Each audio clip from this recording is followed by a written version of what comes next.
어느 해변가에서 있었던 일입니다. 그곳에는 항로를 잘못 들어선 배들이 좌초되어서 배에 탄 많은 사람들이 목숨을 잃는 대형 사고가 많은 곳이었습니다. 그러던 어느 날 그 해변에 인명구조대가 생겼습니다. 그들은 얼마 전 좌초된 배에서 침몰하기 직전에 구사일생으로 구조된 사람들이 자원하여 만든 구조대였습니다. 그들은 물에 빠져 허우적대며 이제는 꼼짝없이 죽었구나 라고 하는 상황에서 구조되어서 살아난 것이 너무 감사해서 그들은 자기들처럼 물에 빠져 죽어가는 사람들을 구조하는 일에 남은 여생을 바치기로 한 것입니다. 그들은 자신들의 일이 너무나 소중하고 그리고 보람도 있어서 자긍심을 가지고 섬겼습니다. 죽어가는 생명을 구하는 일이었기 때문이었습니다. 그들은 아예 바닷가에 텐트를 치고 낮이나 밤이나 바다를 바라보면서 누구든지 이제 조난을 당하면 구조하려고 대기하고 있었습니다. 그렇게 구조대원들은 날이 갈수록 점점 더 늘어났습니다. 그러던 어느 날 그중 한 사람이 이런 제안을 합니다. 여러분, 우리가 어차피 이렇게 귀한 일, 생명을 살리는 일을 하는데 이 텐트가 너무 좁고 지저분합니다. 우리 새로 집을 집시다. 그거 좋습니다. 좋은 생각입니다. 그렇게 의기투합해서 이제 텐트가 아니라 번듯한 건물을 세우게 되었습니다. 너무 깨끗하고 쾌적한 그런 건물에서 이제 구조대원들이 지내게 되었습니다. 그렇게 이제 많은 사람들을 여전히 구조하는 가운데 어떤 사람이 또 이런 제안을 했어요. 여러분, 우리가 이렇게 뜻깊은 일을 하는데 조난당한 사람들을 구조하게 된 날 우리 파티를 열읍시다. 죽어가는 사람들을 살리는 일보다 더 기쁜 일이 어디 있습니까? 우리 파티를 열읍시다. 그거 좋습니다. 그래서 이제 조난당한 사람을 구조하게 된 날은 어김없이 흥겨운 파티가 열렸습니다. 그런데 파티가 너무 재밌는 거예요. 너무 흥겨웠어요. 그래서 이 사람들이 생각해낸 게, 야, 우리 구조하지 않은 날도 파티하면 어때? 그거 좋지. 그래서 이 사람들이 이제는 구조한 날만 파티하는 게 아니라 매일 파티를 열게 된 거예요. 그래가지고 날마다 기쁘고 즐겁고 행복한 시간들이 흘러갔습니다. 그런데 시간이 지나다 보니까 이제는 물에 빠진 사람들을 구조하기 위해서 바다로 나가는 일이 위험하게 느껴진 거예요. 귀찮은 거예요. 그리고 꼭 그렇게까지 해야 되나? 이런 생각이 들게 되었습니다. 뿐만 아니고 흥겨운 노랫소리에 취해서 더 이상 구조를 요청하는 사람들의 비명소리가 들리지 않게 된 것입니다. 그렇게 인명구조대는 점점 자신들의 본연의 사명을 잊어가고 있었습니다. 사랑하는 여러분, 인명구조대가 세워진 이유가 무엇입니까?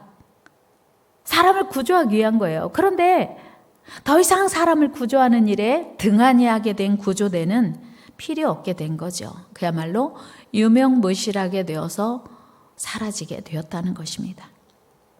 그렇다면 여러분, 예수 그리스도의 십자가의 보혈로 구원받은 우리의 사명은 무엇일까요? 오늘날 예수 그리스도의 십자가의 은혜로 구원받은 모임인 교회의 진정한 사명은 무엇일까요? 오늘 본문은 초대 예루살렘 교회의 설립 과정을 보도하는 마지막 부분입니다. 베드로가 오순절날에 어마어마한 설교로 하루에 무려 3,000명이 회개하고 돌아오는 놀라운 역사가 있었습니다. 마침내 신약 선민 공동체인 교회가 공식적으로 태동되었습니다. 그렇게 탄생한 초대 예루살렘 교회 공동체의 모범적 생활상이 오늘 본문에 기록되어 있습니다. 여러분, 초대 예루살렘 교회의 특징이 왜 오늘 우리에게도 중요할까요? 그것은 바로 오늘날 우리 교회들의 모델이 되고 모범이 되기 때문입니다. 초대 예루살렘 교회 성도들은 예수님의 명령에 따라 예루살렘을 떠나지 않고 함께 모여 기도하다가 이제 그 성령의 충만함을 받았습니다. 사실은 예루살렘을 떠나지 않고 예루살렘에 머문다는 것 자체가 생명을 위협하는 두려운 일이었습니다. 무서운 일이었습니다. 그러나 그들은 무섭고 두려웠지만 주님의 말씀 따라 함께 모여 기도했습니다. 우리 하나님께서는 그곳에 성령의 강력한 임재를 부어주셨고 그곳에 성령의 인도하심에 따라 자연스럽게 교회가 탄생되었습니다. 여러분, 하나님이 세우신 교회, 성령의 역사가 강력한 교회로 세워진 교회는 오늘날 우리 교회의 모델이 되기에 충분하다는 것입니다. 그렇다면 초대 예루살렘 교회의 특징이 무엇일까요? 오늘 우리는 초대 예루살렘 교회의 특징이 무엇인지 살펴보며 오늘 우리가 나아가야 할 방향을 삼고자 합니다. 그런데 오늘 읽은 본문 42절에서 47절까지 너무 많은 이야기를 하고 있어서 오늘은 두 가지만 말씀드리고 다음 주에 이어서 말씀드리려고 합니다. 첫째, 예루살렘 교회는 경건 생활에 힘쓰는 교회였습니다. 42절 말씀에 보면 이렇게 기록되어 있습니다. 다 같이 읽어요. 그들이 사도의 가르침을 받아. 아멘. 사도의 가르침을 받아. 초대 예루살렘 교회의 첫 번째 특징이 뭐였냐면 사도의 가르침을 받는 것이었습니다. 여러분, 오늘날에도 바른 신앙생활의 기본은 바로 경건 생활입니다. 예수님이 십자가의 은혜로 죄사함 받고 구원받은 성도들은 그 은혜에 감사하며 주님의 자녀로서 주님을 닮아가기 위해서 날마다 경건 생활에 힘써야 합니다. 여러분, 사실 요즘 현대인들이 얼마나 바쁘고 피곤합니까? 그럼에도 불구하고 하나님의 자녀된 우리는 경건 생활에 힘써야 합니다. 여러분, 경건 생활이란 무엇일까요? 예수님을 닮아가는 과정이고요. 성경, 하나님이 우리에게 주신 성경을 읽고 묵상하고 암송하고 열심히 그 말씀에 기록된 대로 사는 것입니다. 이것이 경건 생활입니다. 여러분, 우리 교회가 매일 성경을 읽고 매주 성경을 암송하고 그리고 또 성경 퀴즈 대회도 하고 또 열심히 전도하는 이유가 무엇입니까? 이게 우리의 영혼이 경건해지기를 힘쓰는 과정입니다.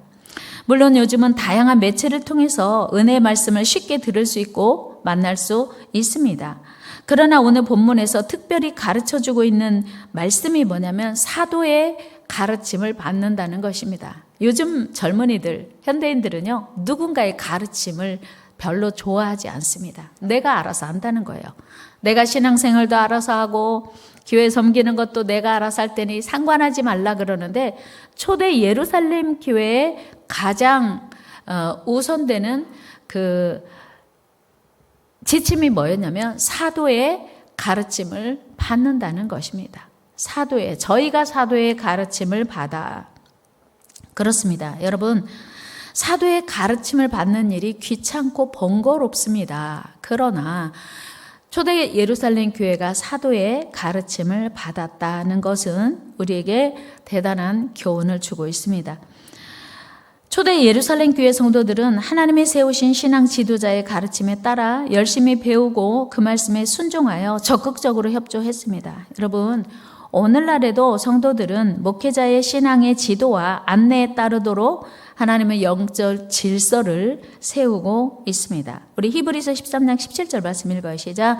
너희를 인도하는 자들에게 순종하고 복종하라. 그들은 너희의 영혼을 위하여 경성하기를 그들로 하여금 즐거움으로 이것을 하게 하고 근심으로 하게 하지 말라. 그렇지 않으면 너희에게 유익이 없느니라.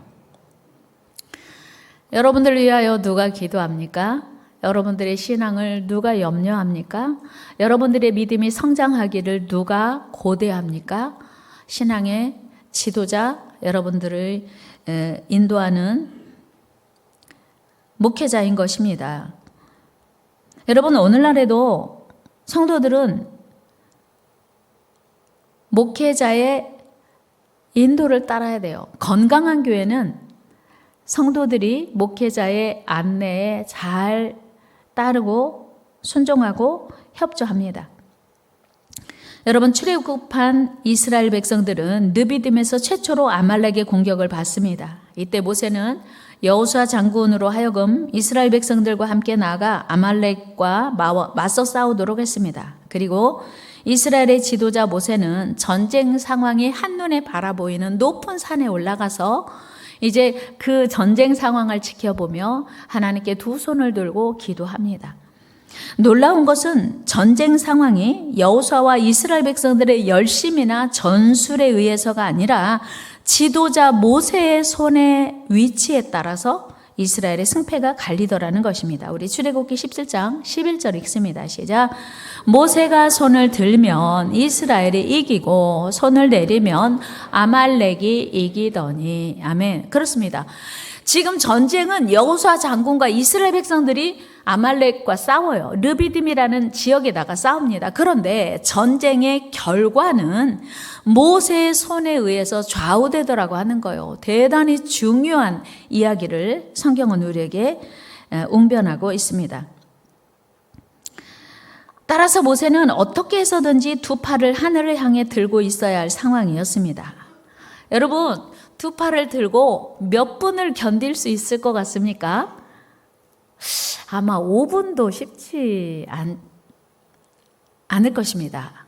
그러니 모세가 두 팔을 들고 얼마나 버틸 수 있겠어요? 그러니까 팔이 점점 피곤하여 내려오게 되면 이스라엘이 지는 거예요. 그러니까 모세가 그 광경이 눈에 보이니까 손을 들 수밖에 없는데 혼자 들 수 없으니까 이제는 모세와 함께 산에 올라갔던 아론과 훌이 돌을 가져다가 모세를 앉혀놓고 하나는 이쪽에서 하나는 저쪽에서 팔을 붙들어 올렸습니다. 우리 12절 말씀 같이 읽어요. 시작.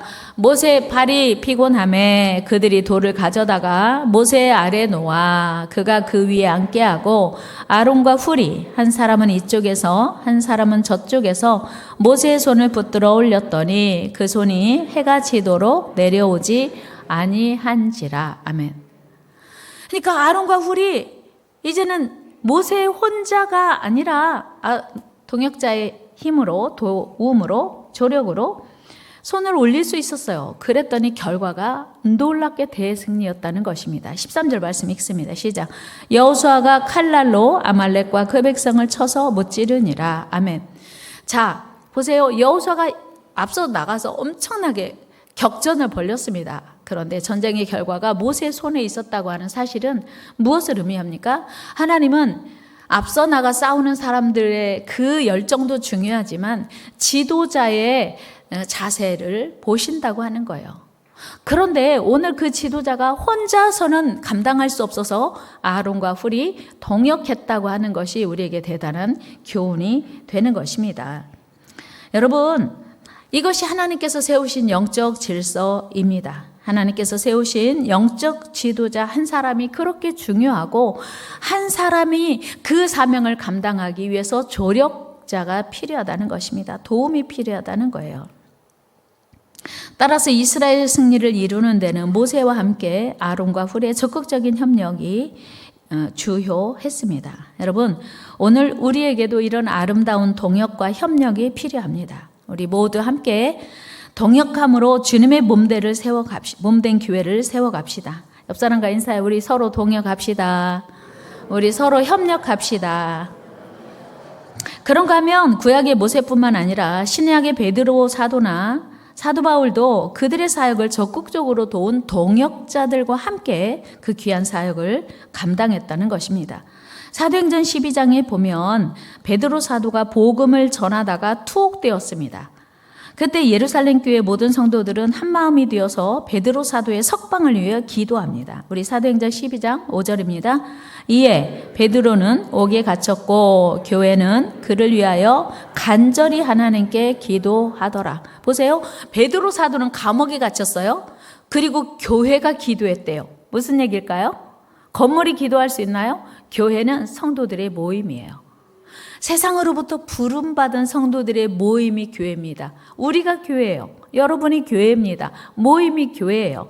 그래서 초대 예루살렘 교회 성도들이 함께 베드로 사도의 석방을 위해 기도했습니다. 사실 그 당시 베드로와 한편이라고 하는 것이 들통나면 그들도 위험해요. 베드로를 지금 죽이려고 잡아간 거거든요. 그런데 그들이 베드로와 한편이라고 하면 그들의 생명도 위협받을 수 있는 상황입니다. 그러나 그럼에도 불구하고 그들이 다 함께 베드로의 석방을 위해서 기도했습니다.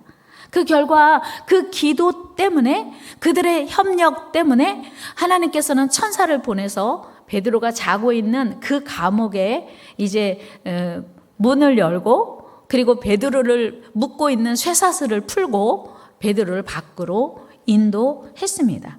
우리 사도행전 12장 7절 읽어요. 시작. 호련히 주의 사자가 나타나매 옥중에 광채가 빛나며 또 베드로의 옆구리를 쳐 깨워 이르되 급히 일어나라 하니. 아멘. 베드로는 얼마나 믿음이 좋았던지요. 쇠사슬에 묶인 채로 깊이 잠들었어요. 천사가 쳐 깨워 가로되 그거는 베드로야 이렇게 해갖고 베드로가 못 들은 거예요.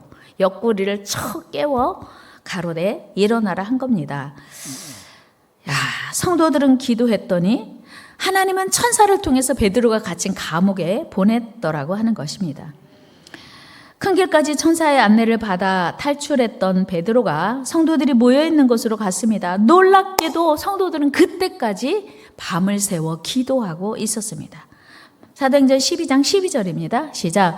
깨닫고 마가라는 요한의 어머니 마리아의 집에 가니 여러 사람이 거기에 모여 기도하고 있더라. 아멘. 베드로가 아마 아침 일찍 이제 잡혀갔는지 모르겠어요. 아니면 오후에 잡혀갔을까요? 그런데 지금 한밤중 되도록 성도들이 함께 모여 기도하고 있는 거예요. 베드로도 훌륭하지만 함께 모여 기도하는 동역하는 성도들도 훌륭한 거예요. 같이 해요. 베드로도 훌륭하지만 동역하는 성도들도 훌륭하다. 그렇습니다. 교회는요, 이렇게 동역할 때 하나님께서 놀라운 역사를 이루어 주신다고 하는 사실입니다. 그런가 하면 여러분, 이방인의 사도로 부름받아 위대한 사역을 열정적으로 감당한 사도 바울, 또 결혼도 하지 않고 평생을 복음 전하는 일에 헌신했습니다. 그런데 그가 사역 마무리에 자기를 위하여 목이라도 내어 주었던 동역자들의 이름을 성경에 거론하고 있습니다. 로마서 16장 3절 4절 보면 이런 바울의 고백입니다. 같이 읽어요. 시작. 너희는 그리스도 예수 안에서 나의 동역자들인 브리스가와 아굴라에게 문안하라. 그들은 내 목숨을 위하여 자기들의 목까지도 내놓았나니 나뿐 아니라 이방인의 모든 교회도 그들에게 감사하느니라. 아멘. 와, 사도 바울이 어떻게 그렇게 평생을 먹지도 못하고 잠도 못 자고 강도 만나고 죽음의 위협을 수없이 만나면서도 그 사역을 포기하지 않았을까 봤더니 바울의 목숨을 지키기 위하여 자기들의 목이라도 내놓을 만한 동역자들이 많이 있었다는 거예요. 로마서 16장에 보면 한 40여 명의 이름이 기록되어 있습니다. 여러분, 건강한 사역은, 건강한 교회는 이렇게 목숨 걸고 동역하는 동역자들로 인하여 가능하다고 하는 것입니다. 여러분, 하나님의 일을 하는 목회자들에게 중요한 것이 동역자입니다. 진정 동역자가 많은 것은 축복이 아닐 수 없습니다. 저도 여러분들의 협력과 기도와 사랑으로 여기까지 왔습니다. 여러분들에게 정말 감사드리고요. 앞으로도 여러분들이 적극적인 저의 동역자가 되길 저는 소망하며 계속 기도하고 있습니다. 저의 동역자가 되어주시기 바랍니다. 하나님의 일은요, 결코 혼자서는 감당할 수 없습니다. 우리 하나님은 주님의 몸된 교회를 세우고 하나님 나라를 확장해 나감에 있어서 목회자와 성도가 얼마나 서로 긴밀하게 협력해야 하는지를 하나님은 우리에게 말씀하십니다. 우리 서로 동역합시다. 여러분, 모세를 적극적으로 도와 모세의 팔을 붙들었던 아론과 훌, 아론은 모세의 형님이고요. 훌, 누군지 잘 모르겠어요. 그런데 그 이름도 생소한 훌의 자손을 하나님이 축복하신 것을 우리는 성경을 통해서 확인할 수 있습니다. 출애굽기 31장에 보면 이후에 하나님은 광야에서 성막을 세우라 하셨고요. 그때 성막을 짓는 주도적인 역할을 한 사람이 누구냐면 훌의 손자 부살렐이거든요. 우리 한번 읽어요. 시작. 내가 유다 지파 훌의 손자여 우리의 아들인 부살렐을 지명하여 부르고 하나님의 영을 그에게 충만하게 하여 지혜와 총명과 지식과 여러 가지 재주로. 여러분, 하나님이 성막을 지으라고 모세에게 말씀하셨을 때 도면을 주신 게 아니에요. 그림 준 거 아니에요. 모델하우스가 있었던 것도 아니에요. 아무것도 없는 상태에서 사이즈, 그리고 재료, 그리고 방향, 모든 것을 말씀으로만 주셨거든요. 그런데 그 하나님께서 모세에게 주신 그 말씀을 듣고 그 성막을 완성하는 것은 보통 일이 아니었어요. 그런데 이 훌의 손자, 모세의 손을 붙들었던 훌의 손자 부살렐을 지명하여서 하나님이 부르시고 그에게 지혜와 지식과 총명과 여러 가지 재주를 이제 주셨다고 하는 것입니다. 그래서 하나님이 주의 종을 협력한 그 훌의 손자에게 친히 지혜를 주시고 지식을 주시고 총명을 주셔서 무사히 성막을 완성하게 하셨습니다. 이는 대단한 은혜요 축복이 아닐 수 없습니다. 여러분, 우리 모두 주님을 위해서, 주님의 몸된 교회를 위해서 더 많이 수고하시고 헌신하시기를 축복합니다. 하나님 나라 위해서 더 기쁘게 동역합시다. 이는 후손이 잘 되는 길이에요. 내가 복받는 길이고 후손이 잘 되는 길은 하나님의 일에 동역하는 것입니다. 이처럼 하나님께서 세우신 목회자에게 순종하고 협력하는 일, 또 순종함으로 가르침을 잘 받는 일은 초대 예루살렘 교회의 아름답고 은혜로운 전통이었습니다. 오늘 우리 교회도 이런 아론과 훌 같은 동역자가 많아지기를 소망합니다. 또 브리스가와 아굴라처럼 정말 그 주의 종 바울을 도와서 협력한 그런 동역자가 되시기를 주의 이름으로 축원합니다. 여러분, 주님의 몸을 건강하게 세우는 신앙생활 잘하고 있다고 생각되십니까? 사도의 가르침을 잘 받고 적극적으로 협조하고 있습니까? 교회의 사명은 연합하여 주님의 몸을 세우는 것입니다. 전도서 4장 9절 10절 말씀 보면 이렇게 말씀하고 있어요. 같이 읽어요. 시작. 두 사람이 한 사람보다 나음은 그들이 수고함으로 좋은 상을 얻을 것임이라.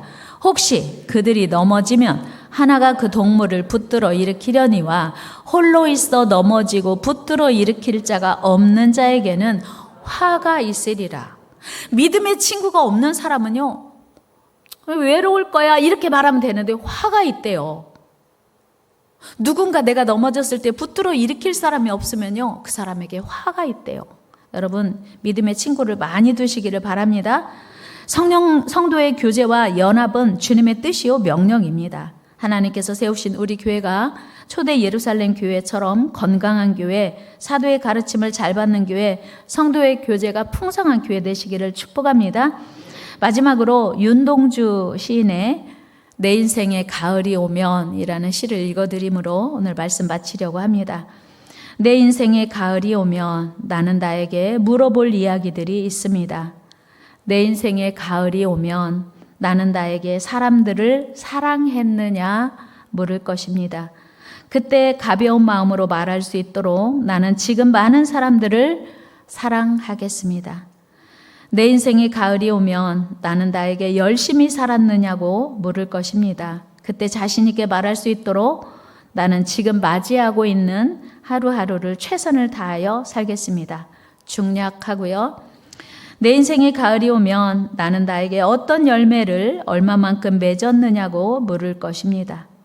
내 마음밭에 좋은 생각의 씨를 뿌려 좋은 말과 행동의 열매를 부지런히 키워야 하겠습니다.